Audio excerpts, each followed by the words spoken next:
और विषैले जल के कारण सब यमुना के किनारे अचेत हो गए। तब भगवान श्याम सुंदर ने उनको अपनी कृपा दृष्टि का अमृत पिलाया और परीक्षित जी जीवित किया।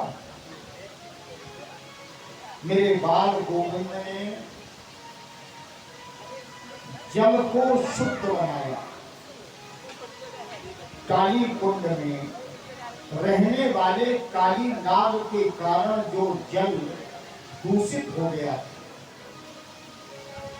भगवान ने उस जल को शुद्ध बनाया, विशुद्ध किया। जल विशुद्धिकरण का शुभारंभ भगवान बांके बिहारी से हुआ। सुखदेव जी कथा का वर्णन करते हुए भी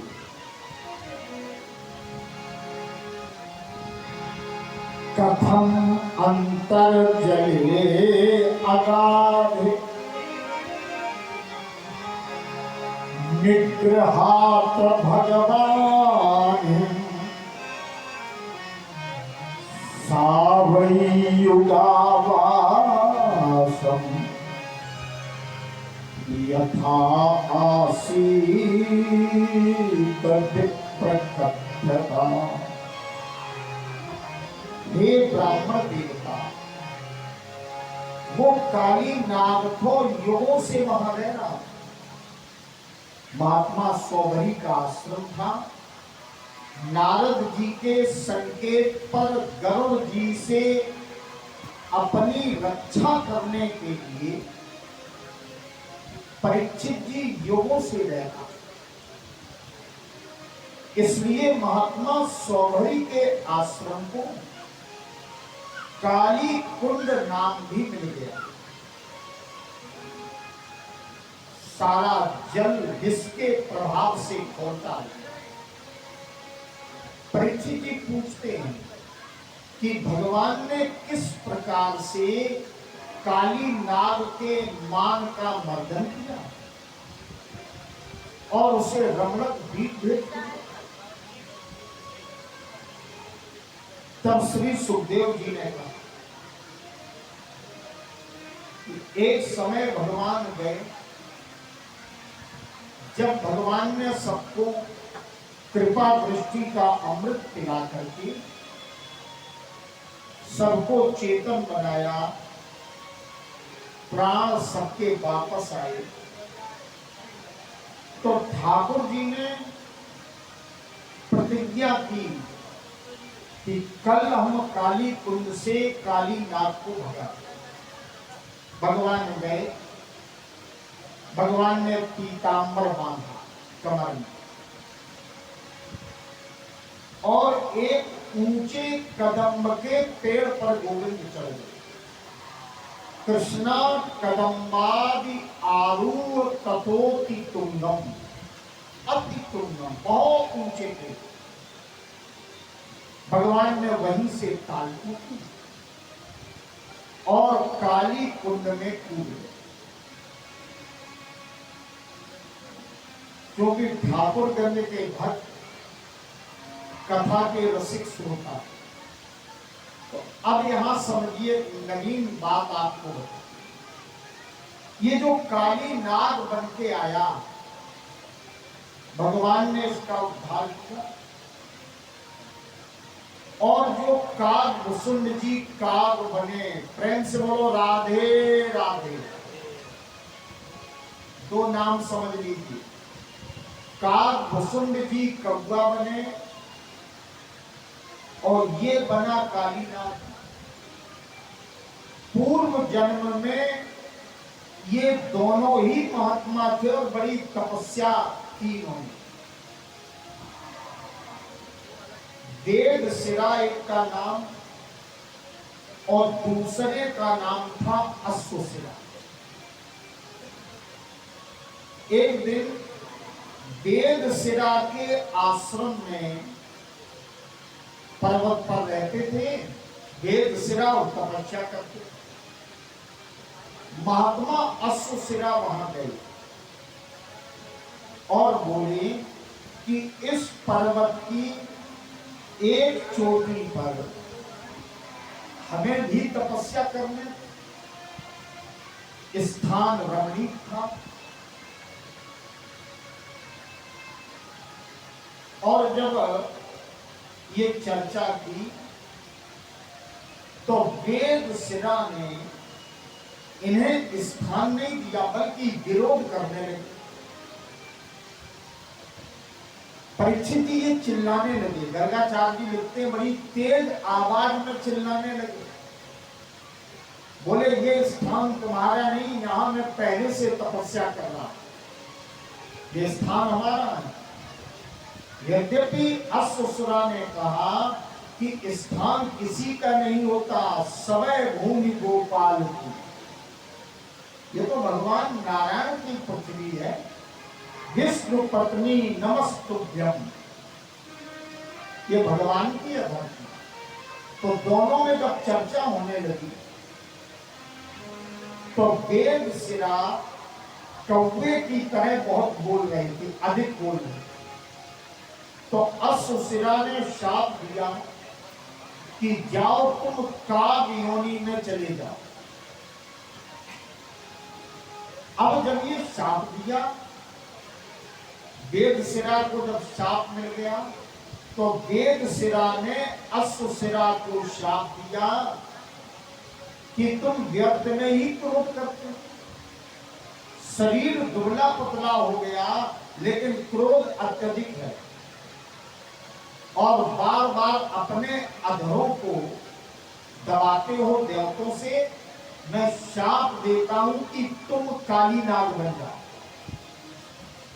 तो अश्वशिरा महात्मा काली नाग बने और वेदशिरा का कुसुंड जी बने। दोनों में जब आपस में इस प्रकार के शाप देने लगे, सरल शब्द से समझ लें, आपस में विवाद करने लगे, तो मध्य में भगवान विष्णु प्रकट हुए। विष्णु भगवान ने कहा तुम दोनों ही मेरे अनन्य भक्त और थोड़े से विवाद के लिए लड़ रहे, एक दूसरे को तपस्या के बल से तुमने शापित भी कर दिया। तपस्या का प्रभाव, तपस्या की ऊर्जा, तपस्या का बल कभी नष्ट नहीं होता। भगवान बोले तुम्हें बनना पड़ेगा काग और तुम्हें बनना पड़ेगा सर्प, लेकिन दोनों का हम उद्धार करेंगे और साथ से दोनों को मुक्त करेंगे। तो काकभूषण जी महाराज को भी रामलला ने उस शाप से मुक्त किया और अपनी अहेतु की भक्ति प्रदान की। इसी कारण से आज भगवान ने स्वयं कमर कसी है, कदम के ऊंचे पेड़ पर चढ़ गए और भगवान की। ये काली नाग के पूर्व जन्म का चरित्र है। याद रखें, बिना किसी कारण के परमात्मा ने न किसी का उद्धार किया है और न किसी पर कृपा। और आश्चर्य की बात यह है कि कारण रहित कृपाल भी कारण सहित कोई कार्य करते हैं, इसी का नाम है लीला। जो कारण रहित होकर के भी कारण सहित होकर के कर्म करें, उस कर्म को ही हम भक्त कहते हैं लीला। क्योंकि वो कारण रहित है, लेकिन जब आवश्यकता पड़ती है तो प्रमाण तुलसी ने दिया, अखिल विश्व कारण करण, कारण भी है और करण भी। इस कारण से भगवान काली कुंड में कूद गए। प्रेम से बोलो राधे राधे। और आपने जो सुना हो, वो गेंद खेली और गेंद चली गई और श्री दामा से फिर भगवान का विवाद हुआ हमारा इन बातों से कोई प्रयोजन नहीं। प्रेम से बोलो राधे। और न भागवत में ये चरित्र है कि गेंद के कारण भगवान काली कुंड में थे। पूर्व जन्म में एक दूसरे के शाप से भी इन्हें मुक्त करना था। और देवर्षि नारद ने काली नाग को स्थान बताया। गरुड़ जी विरोध करते थे, तो गरुड़ के विरोध से भी ठाकुर जी को काली नाग को अभय करना। भगवान कूद गए, काली नाग ने देखा ठाकुर जी बड़े सुंदर हैं, तो एक पल तो परीक्षित भी ये देखते ही रह गया। व्यास जी ने भागवत जी के श्लोक में वर्णन किया, तम प्रेक्षणीय सुकुमार घनावदातम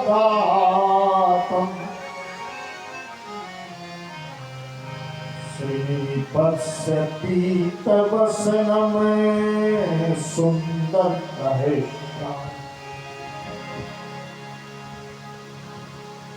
श्रीवत्स पीतवसनम स्मृत सुंदरास्यम। पीतांबर भारतीय अवस्था 7 वर्ष की पूर्ण नहीं हुई, और देखो काली कुंड में निर्भीक होकर के खेला। प्रतिभयम भय नहीं है, भय माने डर, और प्रतिभयम माने निडर, निर्भीक होकर खेला। दूसरी बात, मन मन मुस्कुरा रहा।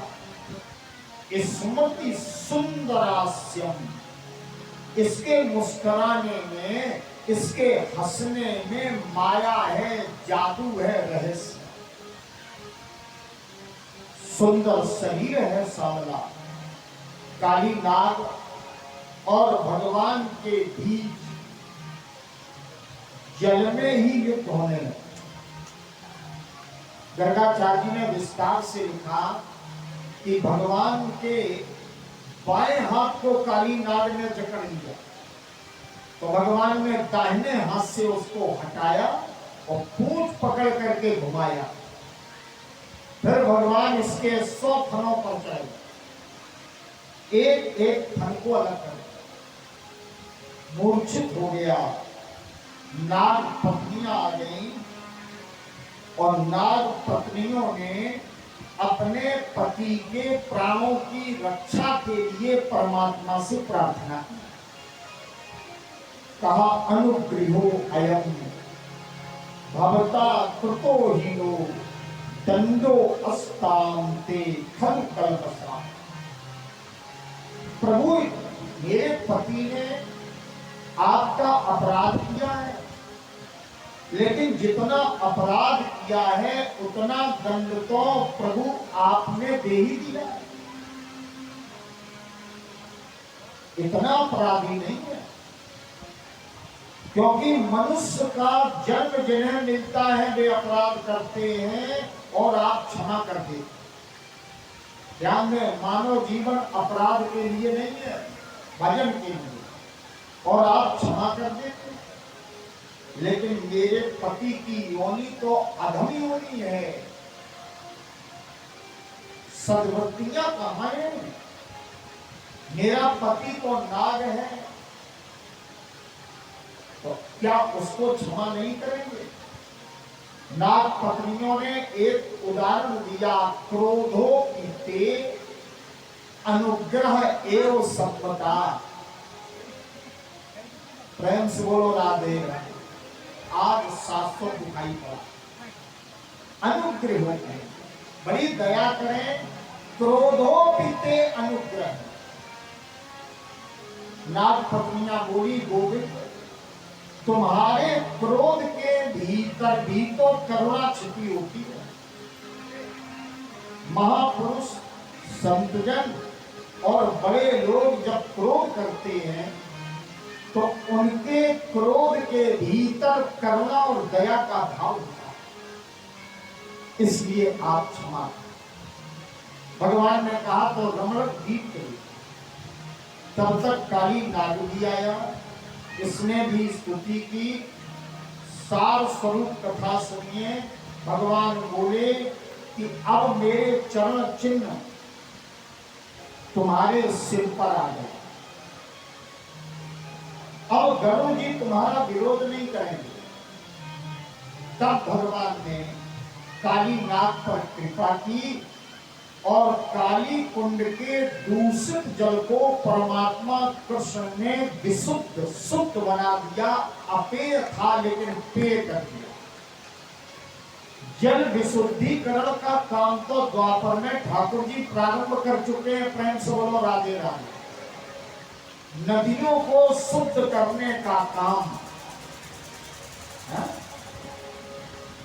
जो सरकारें करती हैं। मुझे लगता है प्रेरणा श्रीमद् भागवत महापुराण से ही प्राप्त हुई, क्योंकि ठाकुर जी ने ये काम द्वापर में किया। लेकिन समस्या एक है, उस समय एक काली नाग था, तो भगवती यमुना के जल को शुद्ध बना दिया भगवान। अब तो काली नाग हमारी पवित्र नदियों के किनारे किनारे डेरा डाले हैं। उनको तो कोई योगी महापुरुष ही हटा सकता है और किसी में ये ताकत नहीं। फ्रेंड्स बोल रहा,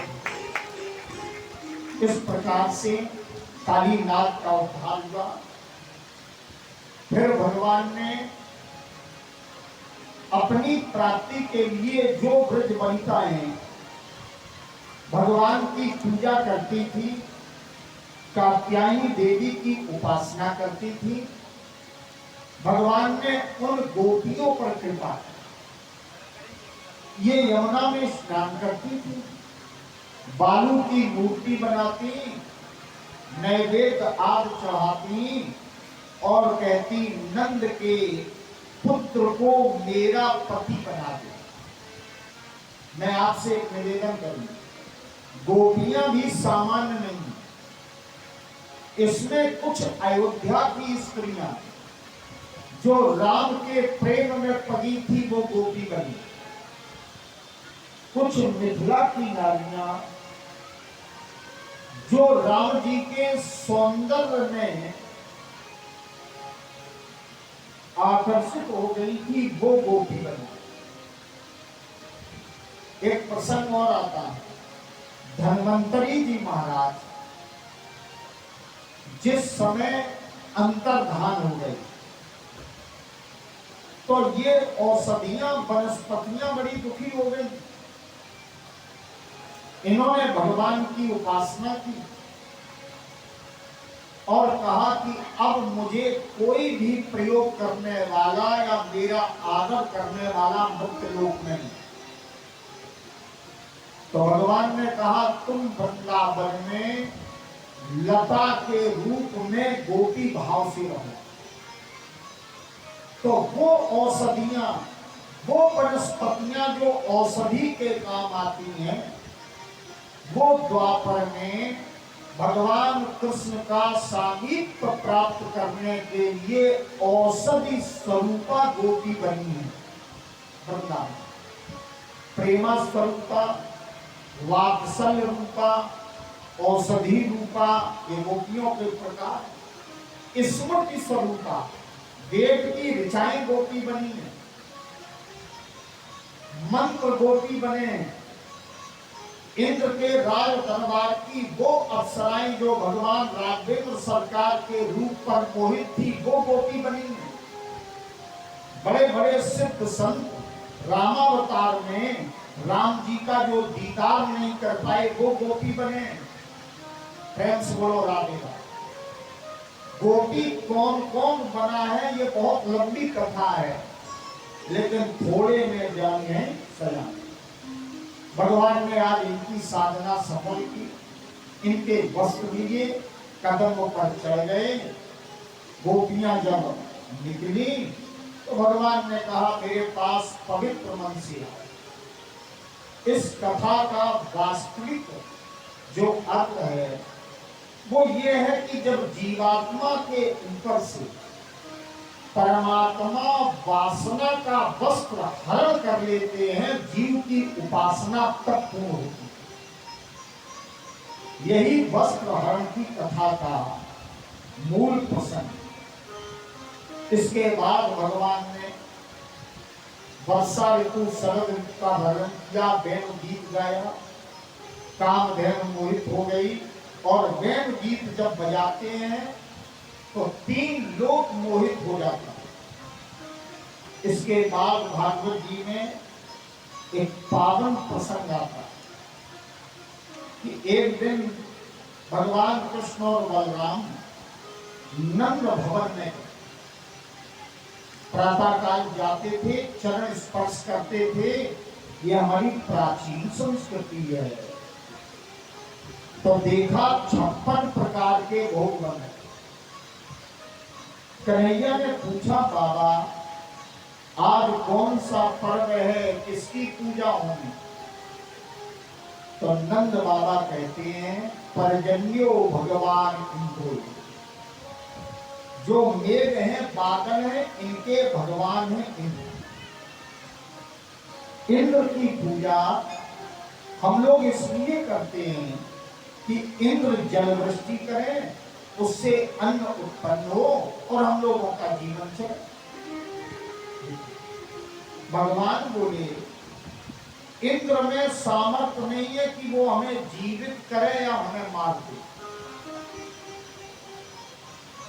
और न कोई देवता किसी को जीवित करता है और न कोई किसी को मारता है। तब भगवान ने कर्म योग का उपदेश दिया।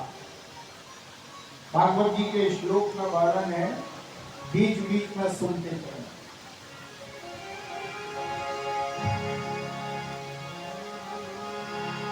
कर्मणा जायन्ते जन्तु कर्मणे विलीयते, सुखम दुखम भयं क्षेमम् कर्मणे अधिपत्यते।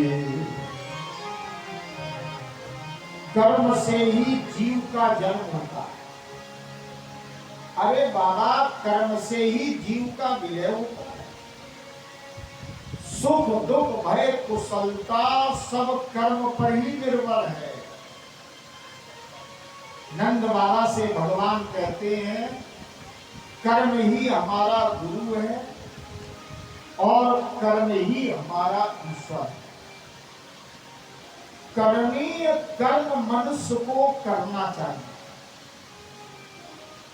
भाई किसका कौन सा कर्म है, ये जानकर जो कर्म करता है वो कर्म ही धर्म कहा जाता है। प्रेम से बोलो राधे राधे। अब देखना, किसी का वध कर देना ये पाप है, माने मार देना ये पाप कर्म है, अधर्म है। लेकिन अगर न्यायाधीश अनुमति दे दे कि ये अपराधी है और इसका वध होना चाहिए, और ऐसे पुरुष का वध यदि कोई कर दे या उसको मार दे तो फिर ये अधर्म है कि धर्म?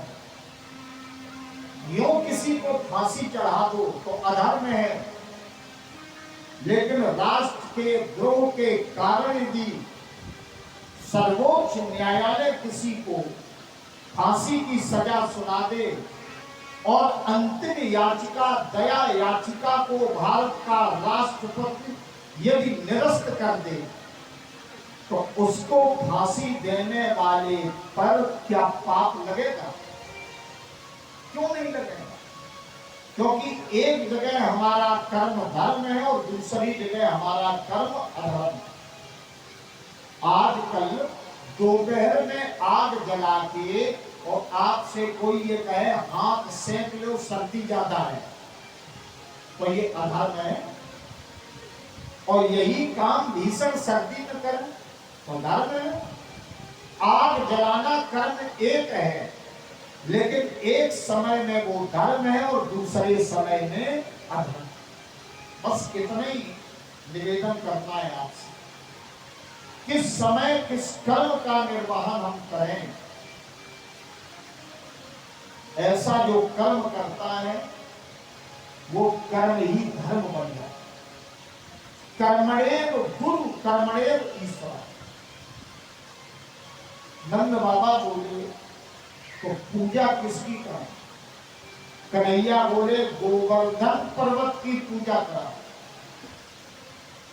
परीक्षित जी ने जानना चाहा कि भगवान ने गोवर्धन की पूजा क्यों कराई। प्रेम से बोलो राधे राधे। मुझे विश्वास है कि ये प्रसंग आपको बिल्कुल नया है, क्योंकि 2 साल रहा है कोरोना। तो कोरोना में कुछ लोग खोजते रहे दवाई और हम खोजते रहे पढ़ाई। तो जो कुछ संयोग पाया है वो मैं आपको परोसूं। एक प्रश्न है कि गोवर्धन पर्वत की ही पूजा क्यों कराई, जबकि और भी तो पर्वत हैं। तो इसके पीछे एक रहस्य। महात्मा पुलस्त जी एक बार घूमते घूमते द्रोणागिरि पर्वत पर गए। कारण भी समझ लेना, क्योंकि द्रोणागिरि पर्वत औषधियों का भंडार है। और आप सुनिए, यही कारण था कि लक्ष्मण जी के जब वीर घातनी शक्ति लगी तो द्रोणाचल पर्वत ही काम आया। वहीं औषधि मिली और कहीं नहीं मिली। तो ये महात्मा जी भ्रमण करते करते द्रोणाचल के पास गए। उधर गोलोक में भगवान बांके बिहारी ने अपनी आह्लादनी शक्ति राधा से कहा कि ये बताओ, मैं ब्रज में अवतार लेकर जाऊंगा, लेकिन मेरे वियोग में तुम गोलोक में रह सकती हो। तो राधा ने मना किया कि मैं वियोग या विरह एक पल का भी सहन नहीं कर सकता। प्रेम से बोलो राधे राधे। भाव से समझना। देखिए, रामावतार में सीता जी कितनी दूर रही राम से, लेकिन कृष्णावतार में भगवान कृष्ण की वो योग माया ब्रज की अधीश्वरी राधिका एक पल भी कभी कृष्ण से अलग नहीं है। तभी सूत्र है कि राधा ही कृष्ण है और कृष्ण ही राधा है, इनमें कोई भेद नहीं। तो राधा जी बोली, तुम्हारा वियोग तो मुझे सहन नहीं, लेकिन प्रभु जहां यमुना नहीं, जहां गोवर्धन पर्वत नहीं और जहां ब्रज नहीं और जहां 24 प्रकार की वनस्पतियां नहीं, माने 24 प्रकार के वन नहीं। ब्रज में कुल मिलाकर के वनों की जो संख्या है वो कितनी है? 24। बांडीर वन, कैमार वन, ये सब वनों के नाम। कभी मौका मिले तो ब्रज 84 कोस की परिक्रमा करना, तो सब आपको पता चलेगा। राधा जी बोली, जहां ये साधन नहीं हुआ मैं चल कैसे सकता। तब भगवान ने इन सबको अपने निज धाम से यहां भेजा। तभी तो श्लोक पढ़ते हो, वृंदा रंड्यम स्वपद रमणम। भगवान के साथ भगवान का परम पद भी वृंदावन में रमण करता रहता है। सुखदेव जी बोले राजन, तो द्रोणाचल पर्वत का जो पुत्र है इसका नाम है गिरिराज, गोवर्धन पर। श्यामले वर्ण का ये बालक जब द्रोणाचल का पुत्र प्रकट हुआ तो महात्मा पुलस्त जी ने कहा कि ये हमें दे दो, हम इसको काशी में स्थापित करेंगे। भगवान शिव की नगरी और वहां जो प्राण त्यागता है उसको मुक्ति मिल जाती, मैं वहीं रहूं और तुम्हारे पुत्र को मैं वहीं स्थापित करूं। तो द्रोणाचार्य कहने लगा, यद्यपि पुत्र के प्रति मेरा स्नेह है, लेकिन मांगने पर न दिया तो तुम मुझे शापित भी कर सकते, इसलिए मैं तुम्हें दे रहा। तब गोवर्धन पर्वत ने कहा कि मेरा 8 योजन लंबा रूप है। बड़े ध्यान से सुनना, कितना? 8 योजन। अब कोई उंगली उठा रहा है 7 कोस में, लेकिन पहले कथा सुनो। 8 योजन लंबा है और ये 5 योजन चौड़ा और इसकी ऊंचाई 2 योजन। तो द्रोणाचार्य के पुत्र ने कहा कि महाराज जी आप हमें ले कैसे चलें? तो कहा हथेली पर हम उठा ले और तपस्या के बल पर तुम्हें ले करके और काशी में स्थापित करें। तो गोवर्धन पर्वत ने एक शर्त रखी, यदि मुझे तुम कहीं भी मार्ग में रख दोगे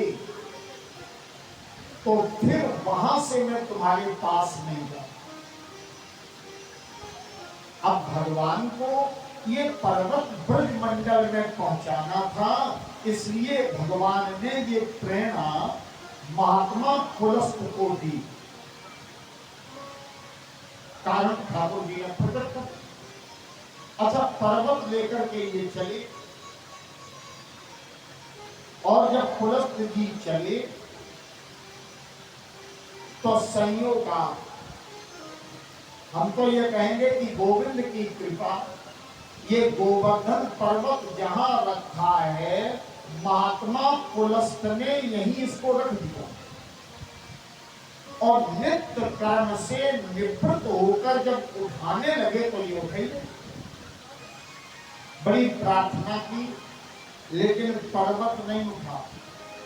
क्रोध आया महात्मा पुलस्त, शाप दे दिया है कि द्रोणाचार्य का पुत्र होने के बाद तुझे अभिमान आ गया, तू उठ ही नहीं रहा। मैं बार बार विनती करता हूं कि मेरे साथ काशी चलो, लेकिन उठा नहीं पाए महात्मा जी। जब उठा नहीं पाए तब क्रोध आ गया महात्मा पुलस्त को और पुलस्त जी ने शाप दिया इस पर्वत को कि तुम प्रतिदिन एक एक तिल घटोगे। फ्रेंड्स बोलो राधे राधे। ये शाप है उसको कि एक दिन का समय जब निकल जाएगा तो तुम्हारी लंबाई चौड़ाई ऊंचाई में 1 तिल की कमी आ जाएगी। 1 महीने में 30 दिन होते हैं, 30 तिल। और मित्रों में एक प्रार्थना करूं, पहले हमारे यहाँ सेंटीमीटर मीटर नहीं थे, तिल से ही नाप की इकाई होती थी। खट तिल त्रय जौ अंगुल होली, 6 तिल मिलाइए या 3 जौ मिला दीजिए तो 1 अंगुल हो गया। चतुरांगल कर मुष्टिक सोई, 4 अंगुल बराबर 1 मुष्टिक।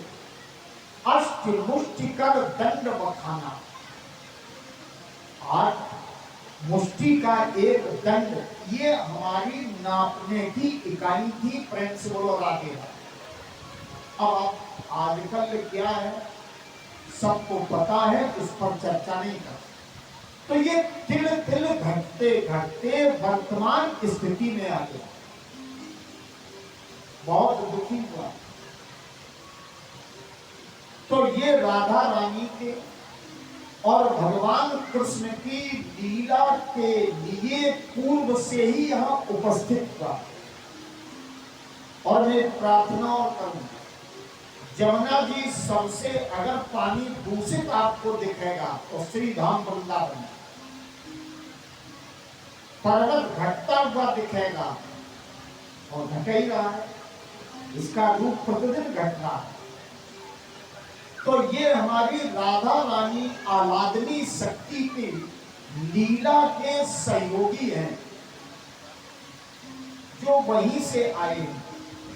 और जब भगवान कृष्ण और राधा अपनी लीला को भक्त जनों के गाने के लिए त्याग करके निज धाम में निवास करने लगे, तो इनका अस्तित्व जो भक्त वही रूप मान करके पूजते हैं, परीक्षित ही वो आज भी मनोवांछित फल प्राप्त कर। बड़ी महिमा है इस पर्व। भगवान बोले चलो वहीं, तो भगवान ने पूजा कराई, स्वयं 2 रूप बनाए। मानसी गंगा में स्नान किया, एक रूप से भगवान गिरिराज पर्वत में विराजमान हुए और दूसरे रूप से भगवान पूजा करने लगे। भाई हमारे अनुज ने बड़ी सुंदर व्यवस्था की। अनुराग जी गोवर्धन गिरिराज जी का बड़ा भव्य स्वरूप बनाया और इनका परिकर भी बड़ा मजबूत है। परिकर 2 ही लोगों का आपने देखा, या तो ठाकुर जी का, जरा सी बंसी फूंकी कि ग्वाल बाल सब घर छोड़ करके आ गए और जहां धागा बोल दिया वहां काम पूरे किया। और यह परिकर इनका तो बढ़िया भव्य रूप है। आपके मन मानस में प्रतीक्षा की लहरें उत्पन्न हो रही हैं, क्योंकि समय की सुई अपने गंतव्य को पार कर चुकी है। तो आइए बड़े भाव के साथ गोवर्धन भगवान की पूजा करें और गोवर्धन कथा का उत्तरार्ध का चरित्र हम लोग कल श्रवण करेंगे। और कल श्रीमद् भागवत महापुराण की पावन कथा रुक्मिणी मंगल तक चलेगी। आइए गोवर्धन भगवान की पूजा करते हैं।